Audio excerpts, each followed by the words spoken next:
राधाकृष्ण संगमभूमी जल आक्रोश समिती दानवाडच्या पंचक्रोशीच्या वतीनं जिल्हाधिकारी कार्यालय कोल्हापूर इथं जिल्हाधिकारी विजय राठोड तसेच कोल्हापूर पाटबंधारे विभागाचे मुख्य अभियंता प्रकाश पाटोळे यांना निवेदन देण्यात आलं।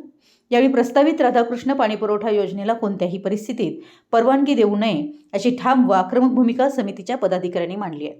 या योजनेमुळे कृष्णा व दूधगंगा नदीचे नैसर्गिक प्रवाह, शेती, पर्यावरण तसेच स्थानिक नागरिकांच्या पाणी हक्कावर गंभीर परिणाम होणार असल्याचा दावा निवेदनात करण्यात आला आहे। नदीपात्रातील जलसाठा कमी होऊन पूरस्थिती, पर्यावरणीय असंतुलन आणि शेतीचं मोठं नुकसान होण्याची भीती व्यक्त करण्यात आली आहे।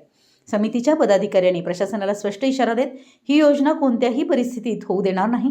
शासनाने किंवा संबंधित विभागाने योजना राबवण्याचा प्रयत्न केल्यास तीव्र लोक आंदोलन छेडून योजना उधळून लावली जाईल असा इशारा दिलाय।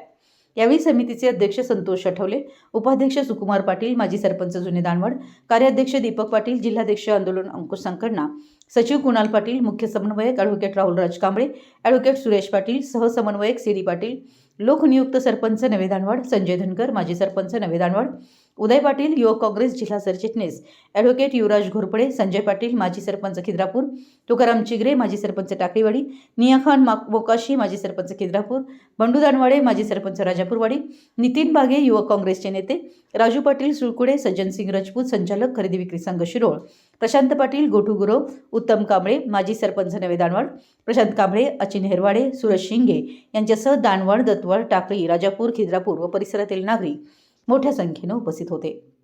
मराठी एस न्यूजसाठी दत्तवाडहून जहांगीर रणमा।